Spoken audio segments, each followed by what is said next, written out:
Even though a lot of people are trying to make Carl Gustav Jung seem like some type of Eckhart Tolle or these cheap philosophy books that correlate more with patterns and how to clean your room and becoming happier, Carl never wrote a cheap confidence manual.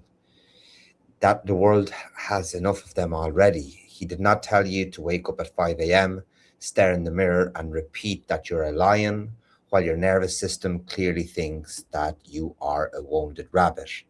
Jung went deeper than that. He asked a harder question: why do you need to pretend in the first place?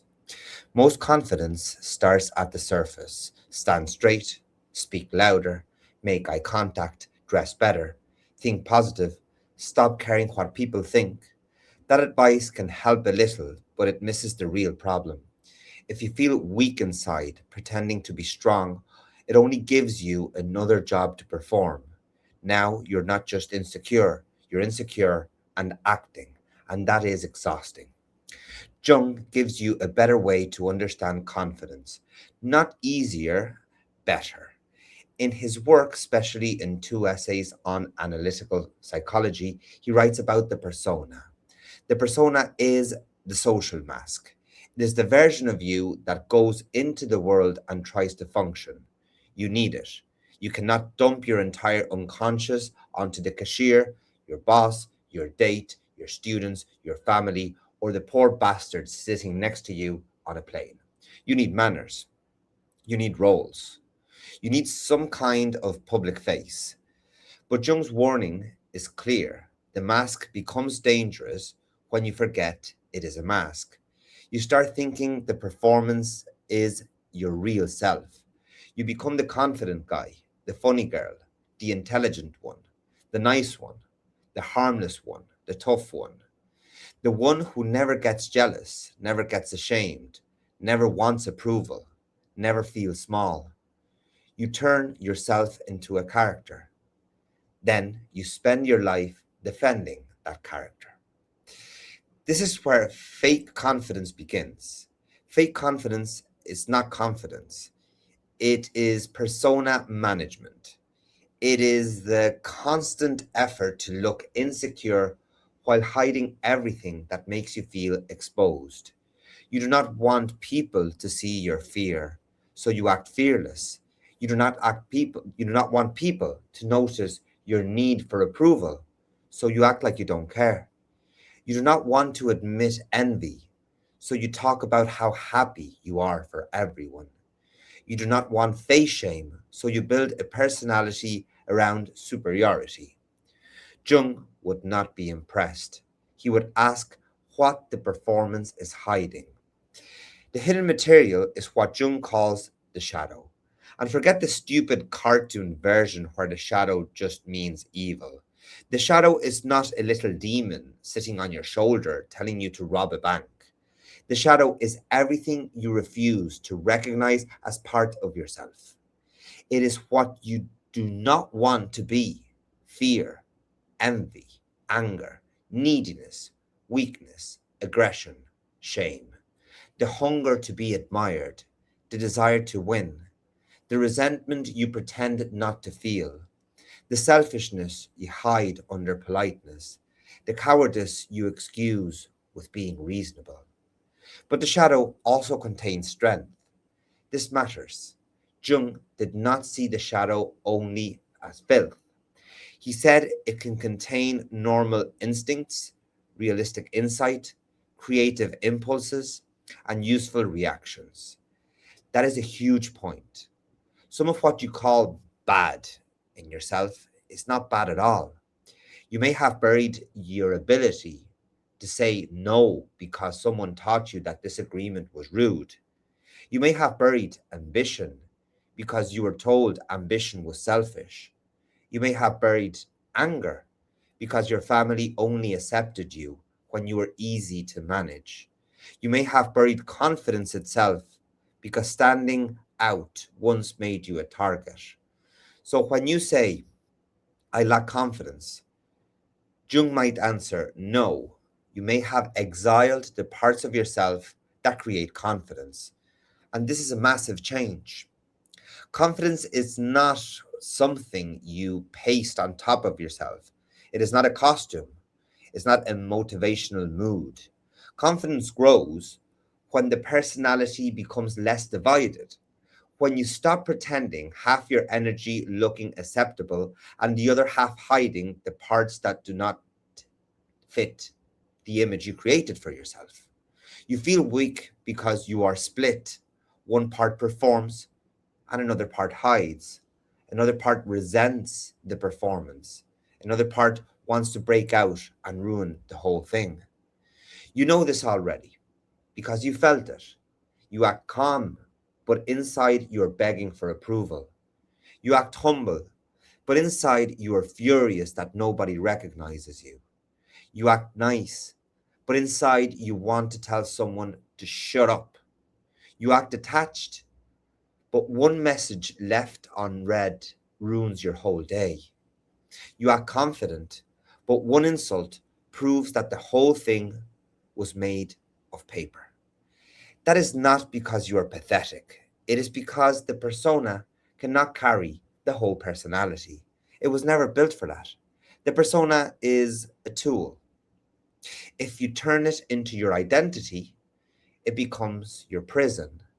Jung said the shadow is a moral problem. That phrase is extremely important because he did not say it is a branding problem. He did not say it's an image problem.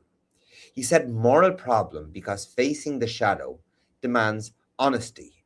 Not aesthetic honesty per se, not social media vulnerability, real honesty. The kind where you admit things you would rather explain away. The kind where you stop pretending your motives are always clean. Look at confidence through that lens. You're not confident when you believe your own public relations campaign. You are confident when you can tell truth about yourself without collapsing. You can say, yes, I wanted approval there. You can say, yes, I was jealous. You can say, yes, I acted superior because I felt small.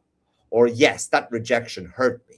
Or, yes, I was scared and I did it anyway. That kind of person is hard to control, not because he has no weakness, but because he knows where the weakness is. A hidden weakness controls you. A known weakness can be managed. A hidden insecurity runs the show from backstage. A known insecurity becomes part of the work. This is why fake confidence always breaks under pressure. It depends on denial. It needs the world to cooperate. It needs people to respect the mask. It needs nobody to touch the wound. But life does not care about your mask. Someone will criticize you. Someone will reject you. Someone will outperform you. Someone will see through your act. Someone will laugh at the thing you are trying to hide. And if your whole identity depends on not being exposed, you will panic. You see this everywhere. The loudest person in the room often cannot handle disagreement. The alpha cannot handle being ignored. The spiritual person cannot handle being called selfish. The nice person cannot handle conflict. The intellectual cannot handle looking stupid. The rebel cannot handle being ordinary. The humble person secretly wants applause for being humble. The confidence performance keeps collapsing because the shadow keeps knocking from underneath. Jung's answer is not to destroy the persona. That would be childish. That would be impossible. You still need a public face. You still need discipline. You still need manners. You need to adapt to this world. The answer is to stop being possessed by the persona. Use the mask, but don't worship it. There's a big difference between saying, I can perform confidence when needed, and saying, I must always look confident or I become nothing. The first gives you freedom, The second makes you a slave. You become dependent on applause, status, attention, attraction, agreement, and the right kind of reflection from other people. You say you do not care what they think, but your whole body cares. Your jaw tightens. Your jaw feels in pure tension. Your stomach drops. Your mind starts building arguments at 2 a.m. That is the shadow collecting interest. Projection makes this worse. Jung saw projection as one of the main ways we avoid the shadow. Instead of seeing something in ourselves, we see it in other people and hate it there. You despise arrogant people because you cannot admit your own hunger for importance. You hate needy people because you cannot stand your own need. You mock weak people because you're terrified of your own weakness. You attack vain people because you secretly want to be seen. You call others fake because some part of you knows your own performance is also fake. All of this is uncomfortable, but it's useful. Your strongest reactions often point towards something, not always, but often. The person who irritates you may be carrying a part of yourself you refuse to carry consciously. That does not mean every criticism you make is secretly self hatred. Some people really are annoying. Some people really are cowards. Some people really are narcissists. But if your reaction is too intense, too repetitive, too personal, Jung would tell you to look again. Confidence grows when you reclaim energy from projection. You stop wasting your life fighting yourself through other people. You stop needing enemies to carry your disowned traits. You become less dramatic because you become more conscious. And conscious is not comfort, it is power. Modern psychology gives this a different name when it talks about self efficacy. That means your belief that you can act, handle a task, and produce an outcome. Notice the difference. Real confidence is connected to action, not fantasy, nor identity, nor pretending. You trust yourself because you have evidence that you can act under pressure. You can speak while nervous. You can fail and recover. You can make a mistake in your YouTube video and still move on. You can be disliked and continue. You can feel shame and not let that shame guide your life. That fits Jung better than the usual nonsense. Confidence is not repeating to yourself, I am amazing. That is inflation. Confidence is, I can face what is real. I can face my fear. I can face my envy. I can face my need of approval. I can face my anger. I can face my desire to please absolutely everyone around me.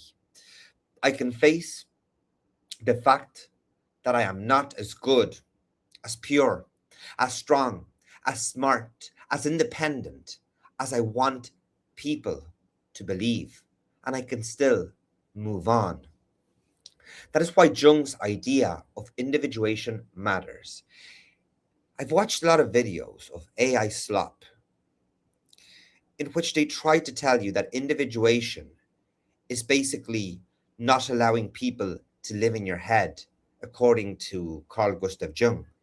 But individuation is not becoming a flawless God, it is becoming more whole. You stop living as cardboard cutout built for other people's expectations. You bring more of the personality into consciousness. You stop confusing social approval with truth.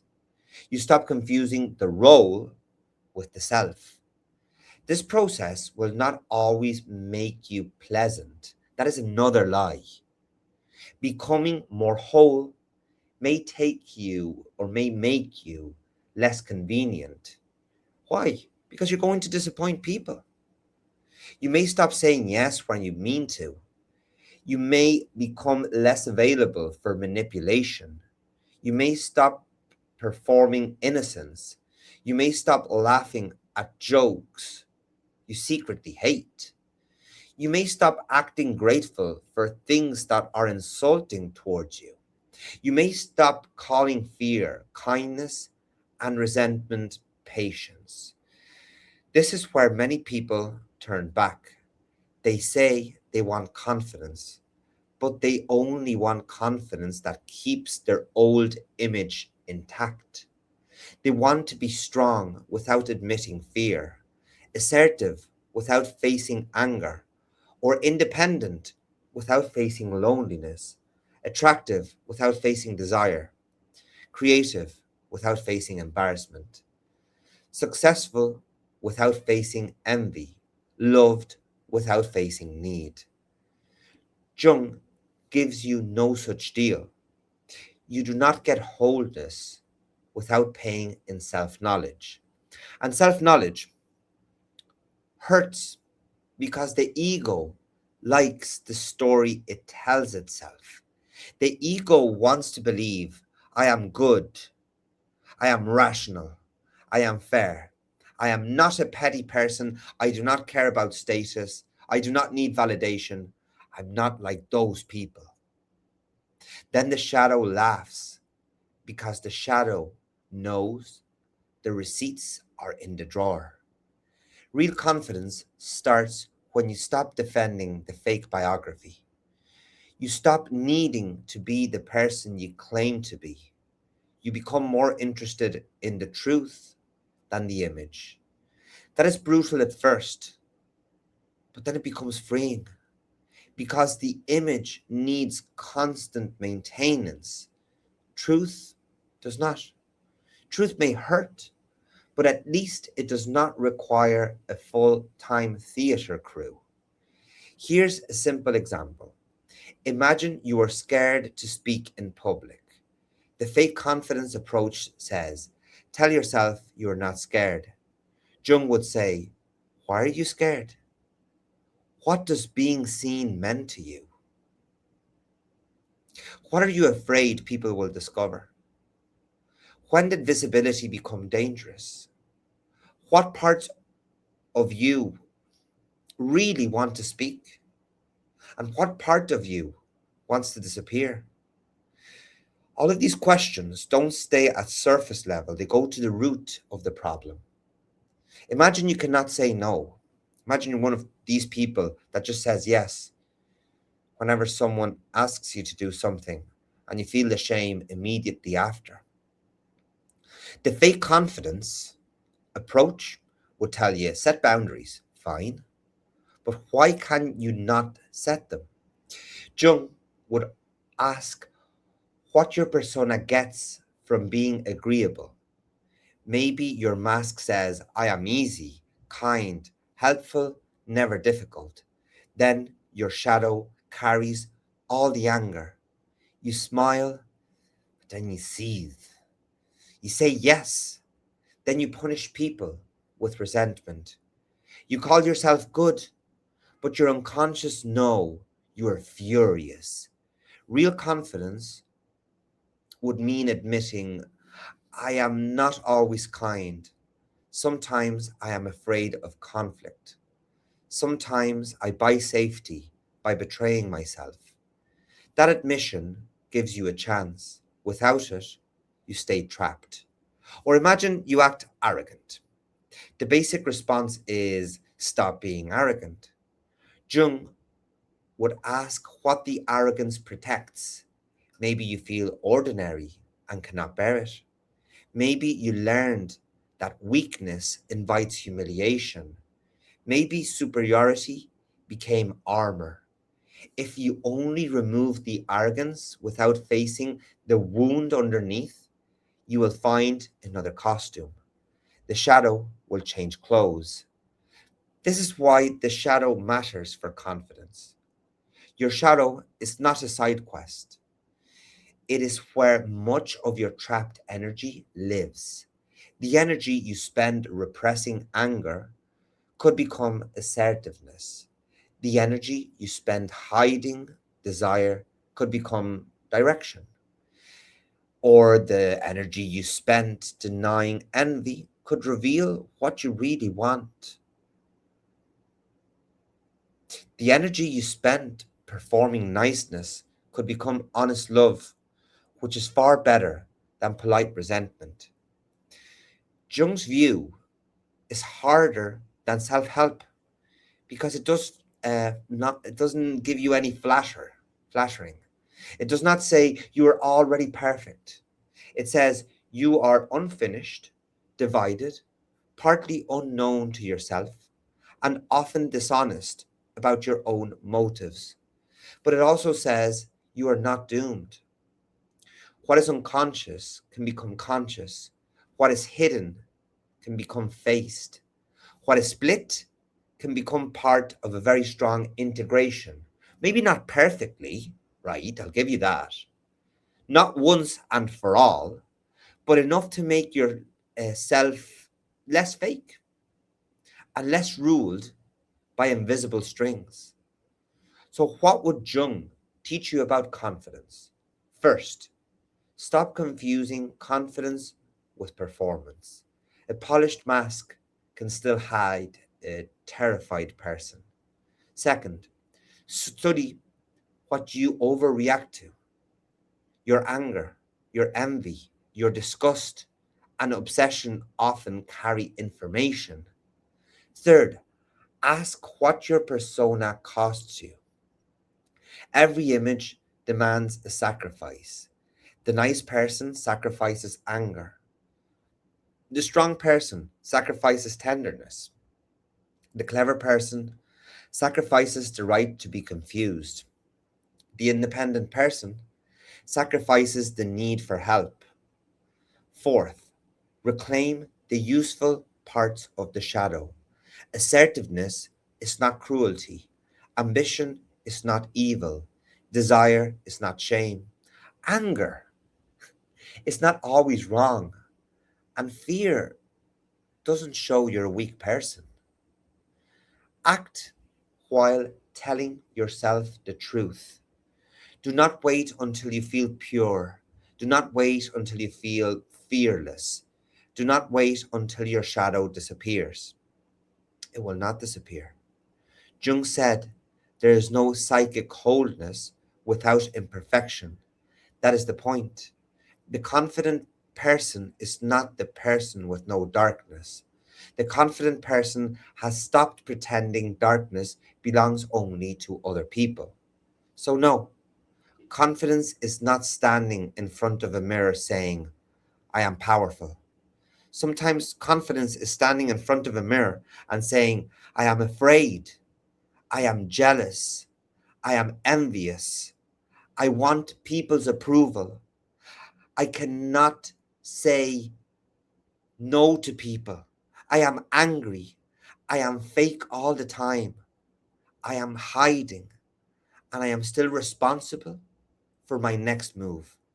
Again, these things are not pretty, but if they are solid, they give you a strong foundation to knowing yourself and understanding yourself based on these ideas and masks you've used.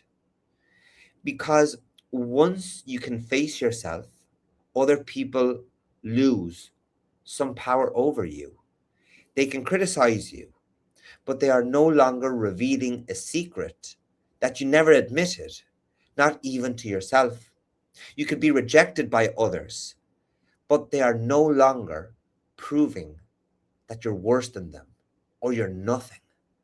They can laugh at you, but they are no longer destroying your identity because you see your weakness and you can survive being seen. That is Jung's real lesson. Confidence does not come from building a better mask, it comes from no longer being blackmailed by what the mask was hiding. Be happy, but don't be happy by reading a book giving you the keys to be happy. Be happy through understanding your weaknesses. Be happy through understanding what's mining your confidence, and ask yourself, where is this coming from? If you like this type of content, I would love that you subscribe to the channel, hit the like, and turn out on that bell so you get notified every time I upload a video. I hope you found this session useful, and we'll see each other in the next video.